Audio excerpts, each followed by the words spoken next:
छोटे से गांव भैरूपुर में एक अजीब डर सबके दिलों में बसा हुआ था। गांव के बीचों बीच एक बहुत पुराना ऊंचा पीपल का पेड़ था, जिसकी जड़ें जमीन को चीरकर बाहर तक फैल गई थी। दिन में वह पेड़ बिल्कुल सामान्य दिखता, पर जैसे ही सूरज ढलने लगता, गांव के लोग उस दिशा में जाना तक छोड़ देते थे।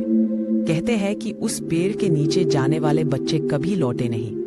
पहली घटना करीब 10 साल पहले हुई थी। गांव का एक बच्चा माधव खेलते खेलते उस पेड़ के पास गया और फिर गायब हो गया। लोग समझे शायद वह कहीं भटक गया हो, लेकिन खोजबीन के बाद भी उसका कोई सुराग नहीं मिला। उसके बाद हर 2-3 साल में कोई ना कोई बच्चा वैसे ही गायब हो जाता, बिना किसी निशान के। गांव वाले कहते उस पीपल में भूत बसता है। रात को वहां औरत की हंसी सुनाई देती है। पेड़ के नीचे कोई दिखाई नहीं देता, पर किसी की सांसें महसूस होती हैं। कई बार गांव के सरपंच ने पुलिस को बुलाया, पर पुलिस भी कुछ न ढूंढ सकी। उन्होंने पेड़ के चारों ओर लोहे की बाड़ लगवा दी और चेतावनी लगा दी, सूर्यास्त के बाद इस जगह पर आना सख्त मना है। एक दिन शहर से एक युवक आया, आरव मिश्रा, जो एक फॉरेस्ट रिसर्चर था। उसे इस भूतिया पेड़ की कहानी ने आकर्षित किया था। उसने तय किया कि वह इस रहस्य का पता लगाएगा। गांव वाले उसे रोकते रहे, बाबू मत जाना, वो पेड़ जिंदा लोगों को निगल जाता है। पर आरव हंसते हुए बोला, हर कहानी के पीछे कोई सच्चाई छिपी होती है, बस उसे खोजने की हिम्मत चाहिए। आरव ने अपना कैमरा, टॉर्च और साउंड रिकॉर्डर लेकर उस रात पेड़ के पास डेरा डाल दिया। रात करीब 12 बजे अचानक हवा का झोंका चला, पेड़ की पत्तियां जोर से सरसराने लगी। आरव चौंक उठा।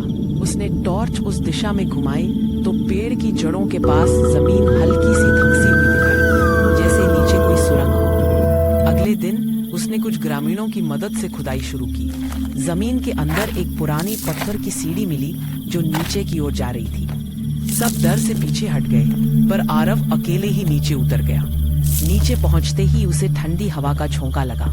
वहां एक पुराना तहखाना था, नमी, सीलन और अंधकार से भरा हुआ।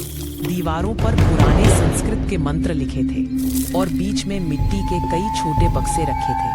एक बक्सा खोलते ही आरव के होश उड़ गए। उसमें बच्चों के कपड़े और खिलौने थे। उसके बगल में एक पुरानी डायरी पड़ी थी। उसने टॉर्च की रोशनी में पढ़ना शुरू किया। डायरी 1857 की थी। उसमें लिखा था कि उस समय गांव में एक तांत्रिक कालीनाथ रहता था। वह बच्चों की आत्माओं से शक्ति प्राप्त करने के लिए काले तंत्र करता था। गांव वालों ने उसे पकड़ लिया और उसी पेड़ के नीचे जिंदा गाड़ दिया था। पर मरते समय उसने श्राप दिया था, जो भी बच्चा इस पेड़ के नीचे आएगा, उसकी आत्मा मेरी शक्ति बनेगी। आरव ने कांपते हुए डायरी बंद की। तभी पीछे से एक फुसफुसाहट सुनाई, तुमने मेरा रहस्य जान लिया। आरव ने मुड़कर देखा। दीवारों के बीच काली परछाइयां हिल रही थी।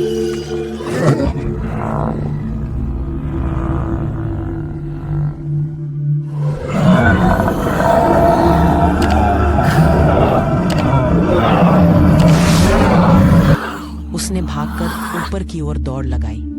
किसी तरह बाहर निकलकर गांव पहुंचा और सबको पूरी बात बताई। अगले दिन गांव के पंडितों ने उस जगह पर बड़ा हवन कराया।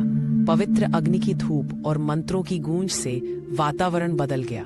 कुछ देर बाद जोरदार हवाएं चली और अचानक एक चीख सुनाई दी, जैसे कोई बंधन टूट गया हो। लोगों ने देखा कि पेड़ की कई जड़ें धीरे धीरे सूख रही थी। उसी रात आरव ने अपने रिकॉर्डर में सुना, धन्यवाद, हमें मुक्त कर दिया। गांव के गायब हुए बच्चों की आत्माएं आखिरकार शांत हो चुकी थी।